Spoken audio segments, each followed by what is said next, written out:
Hey everyone, so today's video I just want to update you guys on a few items that I've done to the truck, modifications, call it whatever, but I see in the comments people ask me some updates on how some of the things are working, so I want to go over some of that stuff with you. Some of the mods that I've done are, I don't want to say I'm the only one doing it, but some of the stuff I don't think there's too much feedback on it, so I'm gonna go ahead and just start walking around and talking about some of the stuff. So first things first, I get this question quite a bit, and I don't know if you're gonna be able to see it right now with the lighting, but the hood vent mod. So a lot of people are asking me about this. Maybe this lighting will get it. There, you can see a little bit better. So in a previous video, and I'll link it above, I actually carved these out. It took forever, but all the honeycomb, cut it out one by one so that this is actually a functional hood now. I know you guys are gonna say you can buy the Mopar kit. Yes, true, but it's only for the one side and it costs a lot of money. It's like a few $100s just for the hood scoop part, and then the airbox, the Mopar airbox, another few $100. It ends up running you like $600 or $700 for that whole setup. And with me being supercharged, that's really not going to do anything for me. But what does do something for me is the fact that I'm getting cool air coming through here, and the intake for the supercharger is actually right here. So this cool air is coming in, and the supercharger is picking up the cool air that's directly force feeding in there. So this is actually quite a functional setup for my setup with a ProCharger kit. So I would maybe recommend that if you have a ProCharger kit, but one of the biggest things people ask about water and elements and dust and whatever, it's not an issue. If you guys look at any of the modern Mopar stuff, and you know, whether you guys choose to, you know, listen to this, but any of the SRT stuff, whether it's a Hellcat or a Viper or a Trackhawk, any of those vehicles, they have open hood vents, and they're running the same electronics, same general, you know, Hemi engines, so they're running the same electronics that's developed by the same company, and they're waterproof. So most of these components are waterproof. I'm not sitting there saying that you want to soak the crap out of your air filter or, you know, alternator or anything like that, but for the most part the engines are relatively watertight, so I haven't had any issues. It's no different than dirt going through the front and landing in the engine bay. Yes, you might get a little bit more rammed in there if you're in the snow belt with some elements. I understand that. If you even go back as far as like a 2004 to 2006 SRT10 Ram, it has a massive open intake, in like the whole hood is an actual real functional intake that just drives air right on top of the engine. So I've never heard anybody complain about that, so I just want to leave you guys with that thought. Another thing, I've still have chosen to leave this removed. If you guys haven't seen that video, check that one out too. I actually removed the tape that was on here. Some vehicles, trucks have it, the tape, the vinyl that goes on here, some of them don't. I showed the process for removing that for a cleaner look, because I want to say almost 90% of these end up bubbling or wrinkling and looking like garbage after a little while. So I think that's a cleaner look, especially with my tinted windows. It really completes the look. Or I might eventually put a nicer quality vinyl, not that black, matte, wrinkly, ugly vinyl, but maybe something gloss that would match the tint on the windows. Another item. People are asking me all the time about the cutout. So the electronic cutout that's on the truck. And I'll go ahead and say, if I can show it to you guys right now, let's see. Sorry, bear with me here. The cutout. So you can see it right there.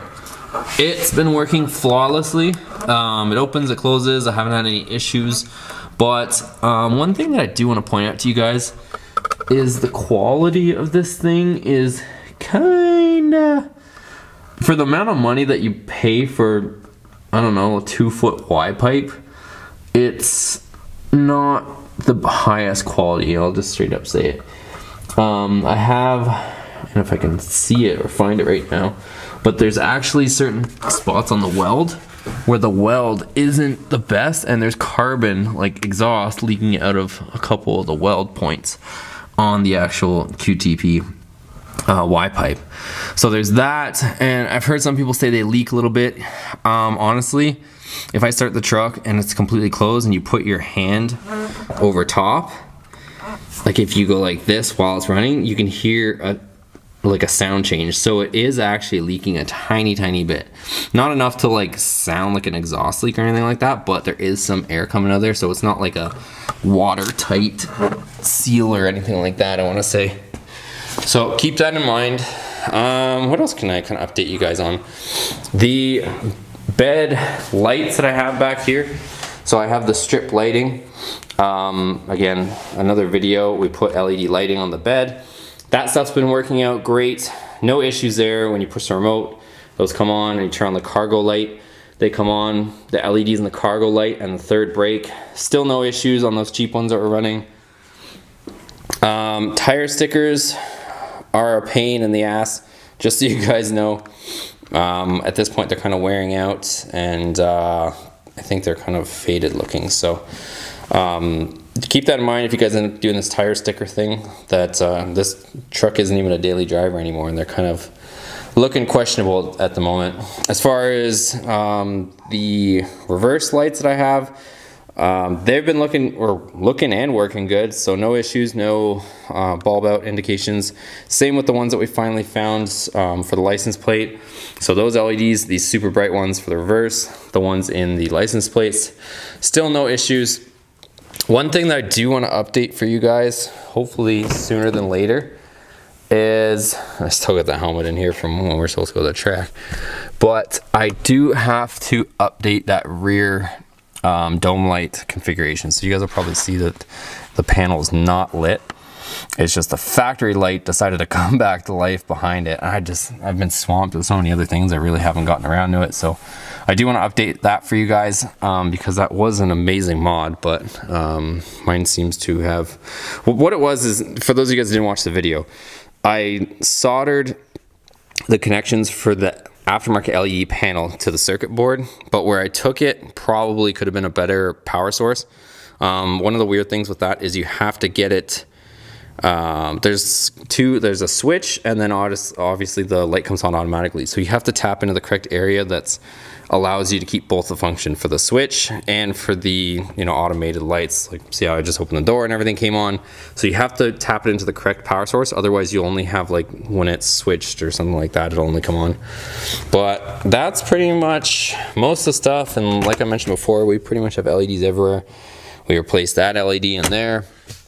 Everything's pretty much golden, so I haven't had any issues with a lot of stuff. The truck's been working good. I know I made some controversial videos just for fun, which everybody got butthurt about, but I do like the truck, and it's been rock steady.